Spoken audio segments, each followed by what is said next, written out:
dressed in a charcoal suit he'd kept spotless since his last tech conference. His shoes were polished. His white shirt was freshly pressed. Every detail chosen with care not to impress, but to defend. He didn't walk like someone hoping to be hired. He walked like someone who had already earned his place. But in this room, that was never enough. The receptionist didn't look up. No smile, no offer of water. The silence felt colder than the marble floor beneath him. White candidates came in after one in joggers, another with bed hair and a startup tee. They were greeted with grins, small talk, and even first names. Andre sat in the corner, quiet but alert. He checked his phone. 9:47. His interview was set for 9:30. At 10:11, a woman approached, heels clicking, voice sharp. "Mr. Owens, I'm Laura Whitman, HR. Sorry, we had a scheduling issue. The team won't be able to see you today." He looked up, calm face, storming eyes. "I've been here since 9:10. She blinked. "Right. Thank you so much for coming." He stood slowly, buttoned his jacket like armor, walked out without a word. But inside, something cracked. Andre Owens stepped off the subway at Hudson Yards, with the same tension in his chest that had become all too familiar. He wasn't nervous, he was prepared, but preparation had never guaranteed him fairness. In New York City, even excellence comes second to perception when you're a black man. He walked with purpose toward Wechsler Dynamics, one of the top AI-driven firms in Manhattan. His navy blazer was tailored, his khakis were cleanly pressed, and his loafers were polished to a mirror shine. Every thread of his outfit was chosen with precision, not to impress, but to defend. No hoodie, no Timberlands, no excuses. His resume could compete with anyone's 4 years of software engineering, a side project that went viral, internships earned through sweat and sacrifice. But he knew credentials alone didn't shield him from the looks. The lobby of the company was sterile and sleek, flooded with cold light and cooler glances. A young white receptionist sat behind a marble desk, scrolling on an iPad. She looked up when Andre approached, then looked down again, as if unsure whether he belonged there. "Good morning," he said, voice polite but clear. "Andre Owens. I have a 9:30 interview." She paused, tapped her screen a few times. "Okay, have a seat. We'll call you." No welcome, no warmth. He sat down, keeping his back straight, eyes scanning the room. 15 minutes passed, then 20. White candidates arrived late, casually dressed and relaxed. One wore joggers and a startup tee. Another had messy hair and half a bagel in his hand. They were greeted with smiles, light-hearted jokes, and sometimes even by their first names. Andre sat still. He checked his phone. 9:47. At 10:11, a woman in heels and a blazer approached. She was tall, with the air of someone used to being listened to. "Mr. Owens, I'm Laura Whitman from HR. We apologize. We experienced a scheduling issue this morning. The team won't be able to see you today." He looked up at her, jaw tightening slightly. "I was scheduled for 9:30. I've been here since 9:10. She blinked. "Yes, of course. Things just got shifted. We'll be in touch." He stood, buttoned his jacket. His face remained calm, but inside, the storm was rising. He stepped outside, back into the city that claims to welcome everyone, but often opens doors for only a few. He pulled out his phone. His thumb hovered over the record button for just a second. Then he pressed it. "My name is Andre Owens. I showed up early, dressed like success, and carried experience and professionalism. I wasn't late. I wasn't underdressed, but I was overlooked. 6 white candidates arrived after me, some wearing hoodies, some cracking jokes, and they were all seen before I was even acknowledged. Then I was dismissed." He stared into the lens. "This is what bias looks like. Polite, professional, and quiet until now." He hit post, because New York talks about diversity like it's a badge. But for men like Andre, the door often stays closed no matter how early they arrive or how well they prepare. Andre Owens walked into the lobby of Wechsler Dynamics with everything in place.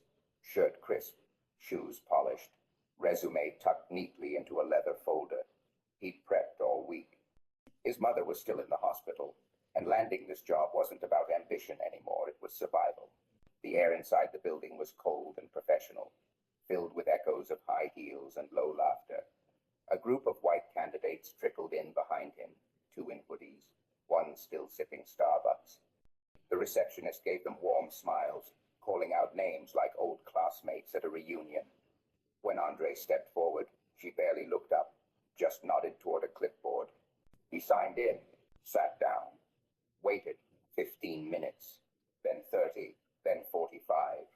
The others came and went, some late, some loud, all welcomed. One was escorted in by a junior recruiter who laughed a little too loudly at his joke about forgetting his tie. Andre checked the time again.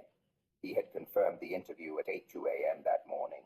At 9:14, Laura Whitman finally appeared, director of HR, blonde hair, tucked into a neat bun, blazer sharp enough to slice paper. She scanned the room and landed on Andre, like she hadn't expected to find him still here. Andre Owens. He stood, offering a firm but friendly hand. She didn't take it.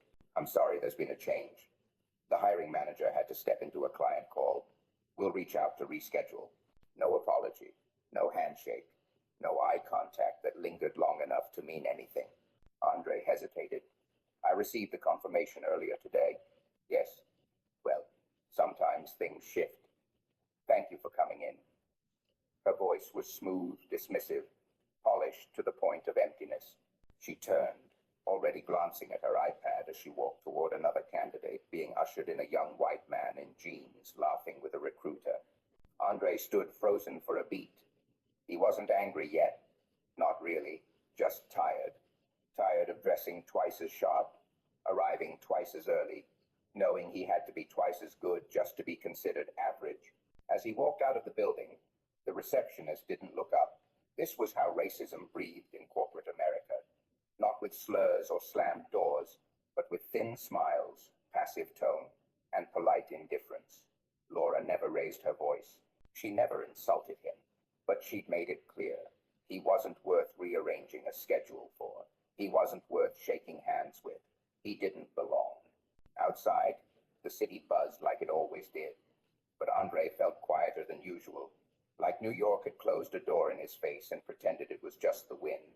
Andre didn't curse, didn't break down, didn't raise his voice in the lobby of Wexler Dynamics. That's not how he was raised. That's not how you survive. He stepped out of the revolving door and into the New York air, cold and sharp like the silence he'd just swallowed. From the outside, he looked like any man in a suit, but inside he was screaming. Because this wasn't new. This was the fourth interview in 2 months. And every time, it played out the same. The polished smile that didn't reach their eyes. The glance at his resume, followed by the longer glance at his skin.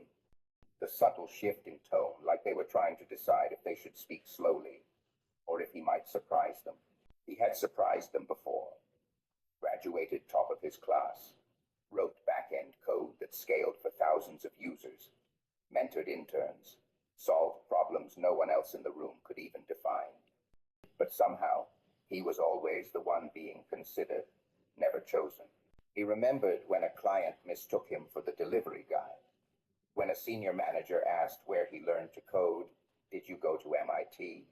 And when Andre replied, "No, City College," the smile faltered just slightly, as if the answer confirmed something unspoken. He remembered the meetings where he spoke, only for someone else to repeat his idea louder and get the credit. The interviews where they praised his communication skills, like being articulate, was a surprise.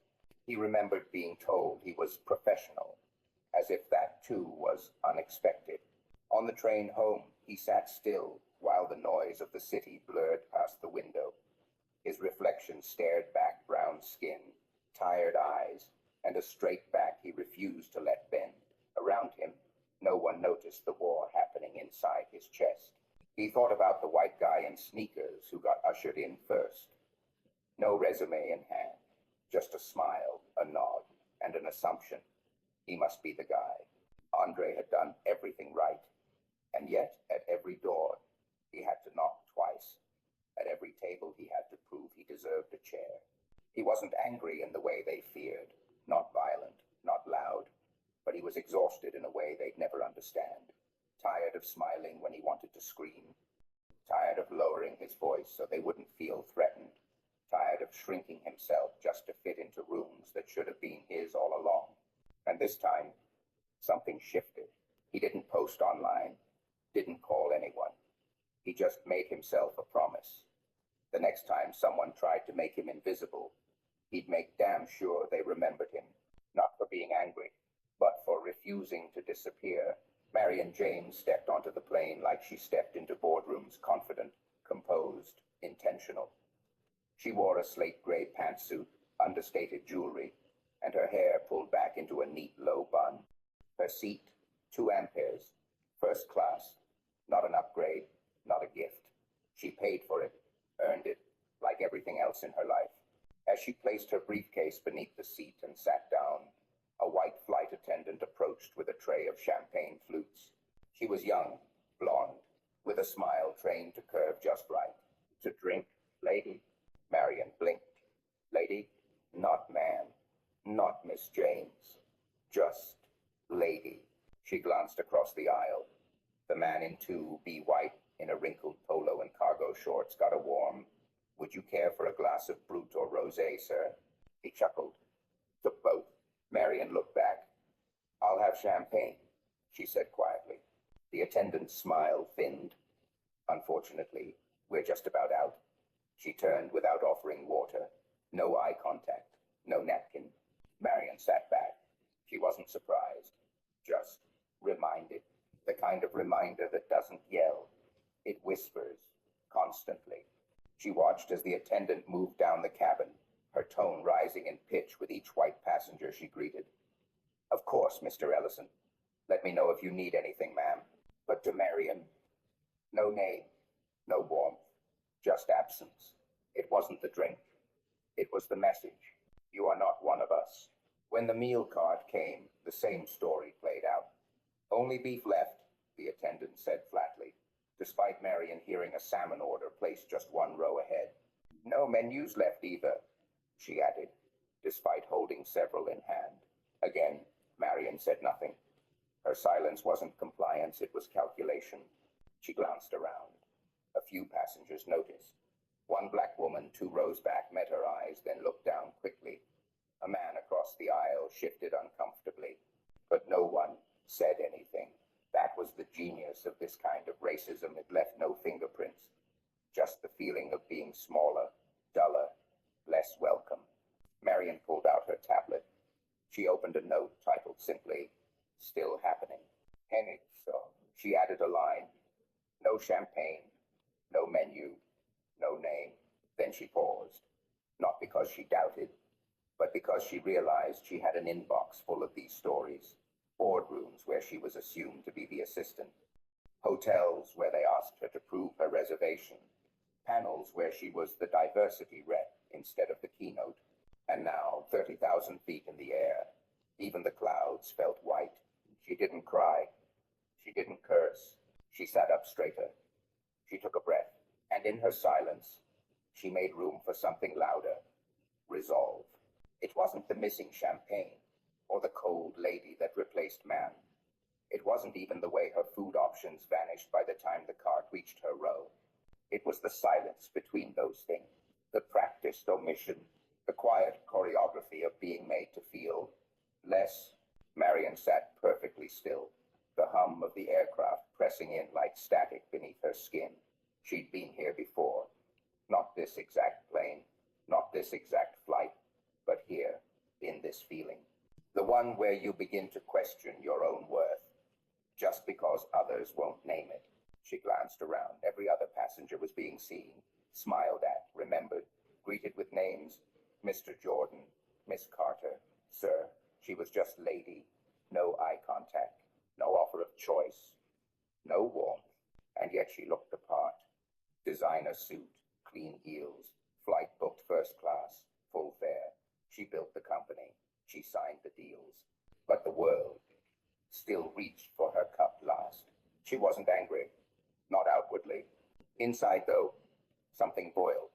Not fire. Something slower. Something sadder. like water left too long on the stove, evaporating into nothing. Because this wasn't new. It was just the next one. The next time she was mistaken for the help. The next time her thank you was met with a nod too brief to be real. The next time someone else got the benefit of the doubt while she got the burden of proof. 1,000 small cuts.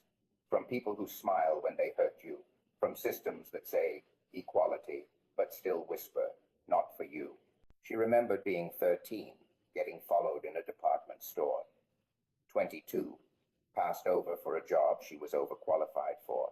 35, being asked whose assistant she was at her own product launch. She remembered holding her mother's hand at the hospital as a nurse called her sweetheart, but called the white man beside her doctor. She remembered it all. And here she was again, flying above the clouds, sitting in 2 amperes, invisible. There's a specific pain in knowing you've done everything right and still not being enough. Marion swallowed hard, not the drink, the insult. She opened her notes app, typed, still not allowed to be fully seen. Paused, backspaced, typed again. Still surviving, but tired. She didn't need validation. She needed the world to stop asking her to shrink just to fit inside its comfort.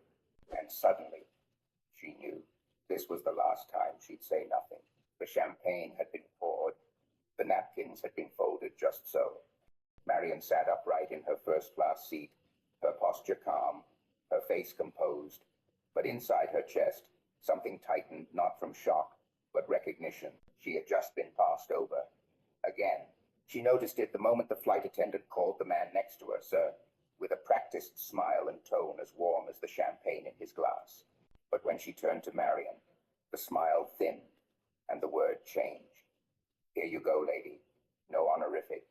No, ma'am. No welcome. Just the tone of someone fulfilling a task, not offering service, but completing a formality. Marion didn't flinch. She didn't scowl. She didn't even correct her. She simply took the drink and thanked her, but her voice was quieter than usual, because in her throat, something thick and old had started to rise. What made it worse was not the attendant, it was the cabin. The man 2 rows ahead saw it. His eyes lingered just long enough. The couple across the aisle went silent for a second, stiffened. One woman glanced over and then pretended to scroll through her phone with new intensity. Even the black executive across from her, who caught her eye for a heartbeat, gave a sympathetic nod but no words. They all knew. Everyone in that cabin felt the moment. The air changed. It wasn't dramatic. It wasn't loud. That's what made it unbearable. It was shame, smeared thin across a room too elite to acknowledge discomfort. And so they all chose the easy way out. They looked away. Marion had experienced racism before, the loud kind, the obvious kind. She had survived slurs in parking lots and random bag checks in airports. But this was something crueler. This was the racism that wore pearls and smiled through its teeth. The kind that left no proof but stayed with you for days. She looked down at her tray. Her champagne was poured lower than the man beside her. Just a little. Just enough.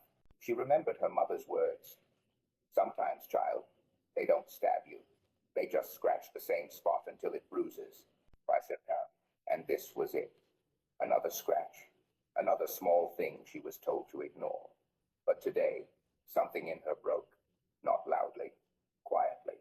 In the way a dam begins to give not all at once, but with a single crack. Because she didn't want an apology anymore. She wanted someone to say something.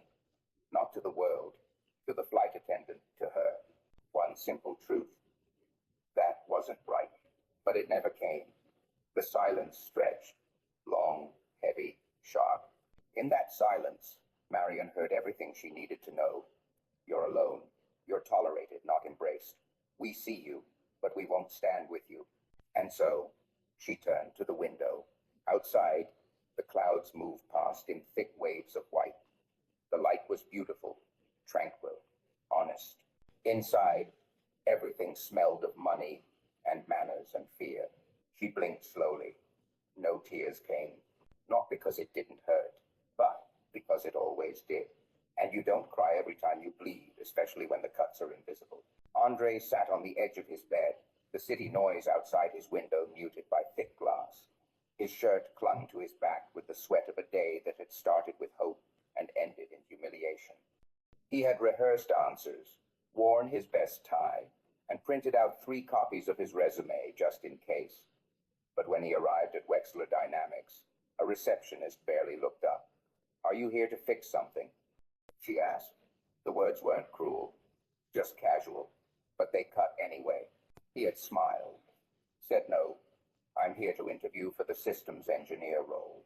She blinked, forced a smile, then gestured to a seat. 20 minutes later, someone whispered with someone else. Then a woman named Laura stepped out. "Unfortunately, there's been a scheduling mix-up," she said with the kind of smile that didn't meet her eyes. "We'll reschedule." But they never asked his name, never looked at his resume. He knew reschedule meant delete. Back home, Andre sat in the dark. His mother's medication sat on the table beside a stack of unpaid bills. He had done everything right, graduated top of his class at City College, fixed code nobody else could fix. And yet, today, he had been made to feel invisible.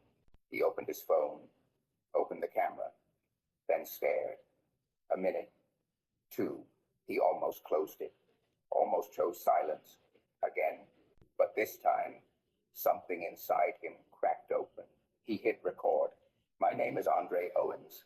Today I was turned away from an interview before they asked me a single question, before they knew who I was. I'm not here to name names. I'm here to say this. I've spent years making myself smaller, softer, quieter, hoping I'd fit. But today reminded me some rooms were built to keep people like me out, no matter how good we are." He paused. "Not for drama, for air. I'm not angry. I'm just tired. Tired of having to smile while someone doubts I belong. Tired of being told it's just in my head. Tired of proving myself twice just to be seen once. So I'm saying it now.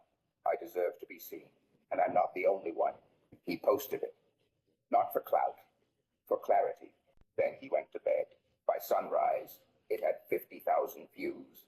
By lunch, 300,000. Comments poured in. "Same happened to me. Thank you for saying it out loud. My daughter needed to hear this."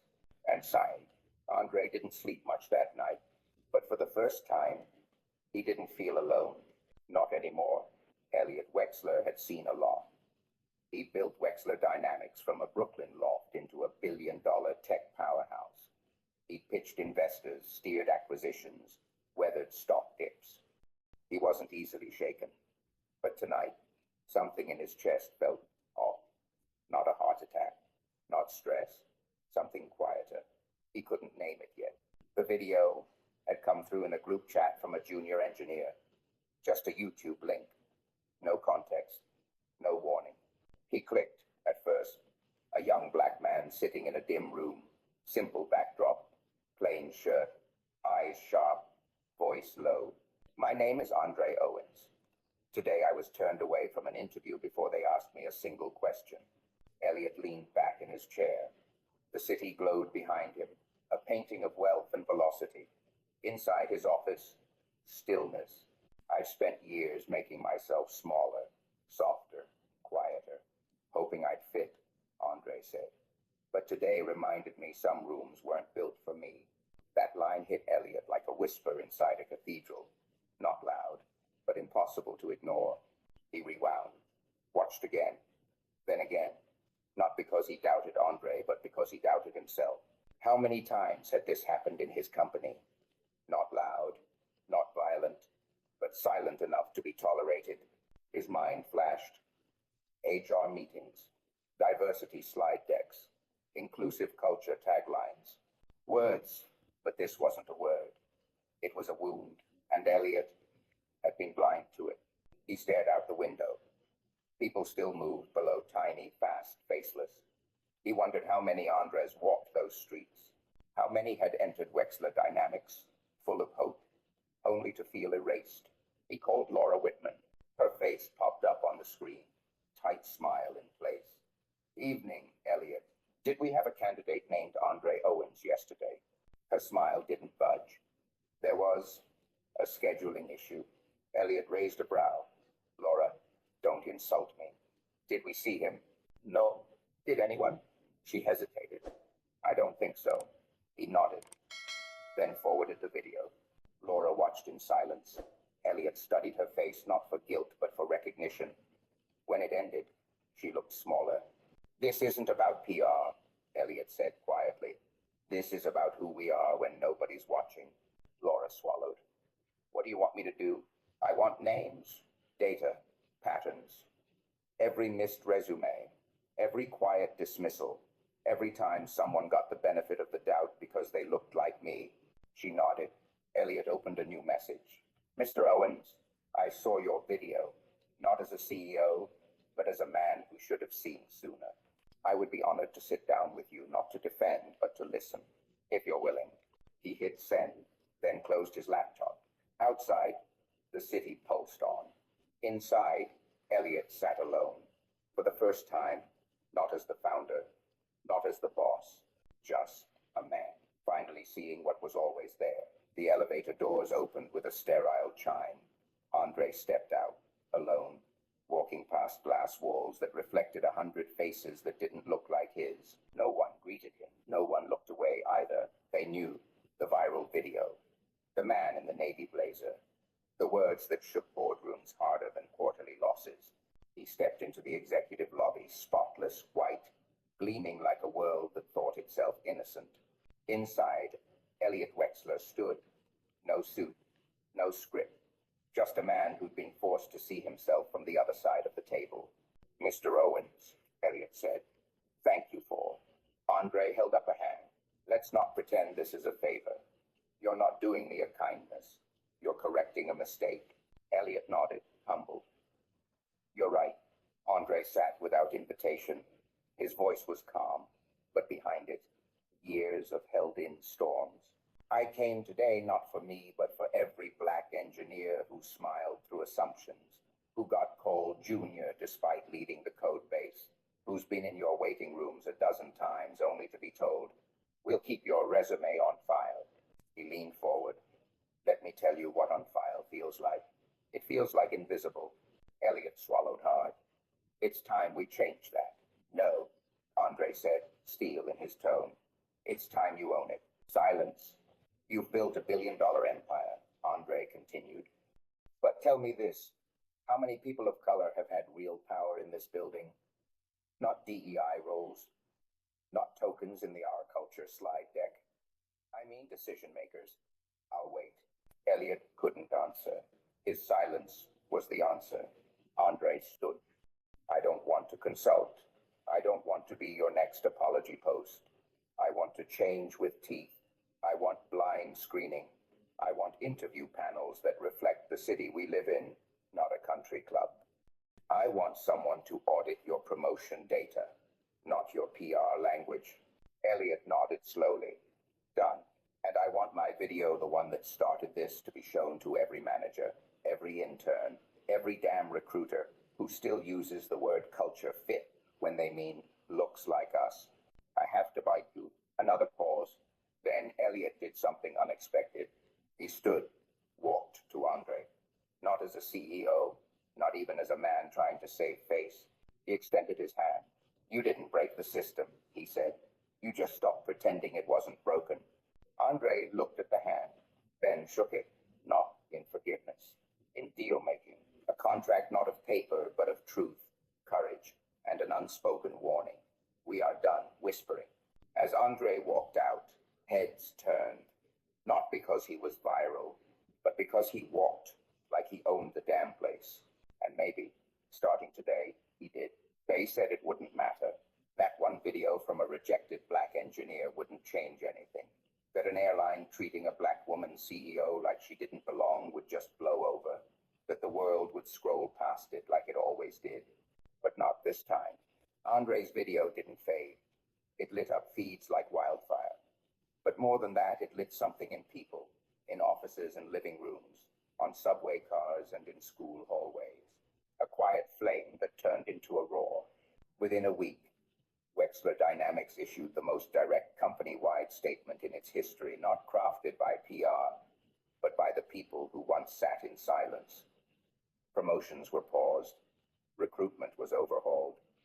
The board was forced to face data they had ignored for years. Andre wasn't a symbol. He was now head of ethical systems engineering.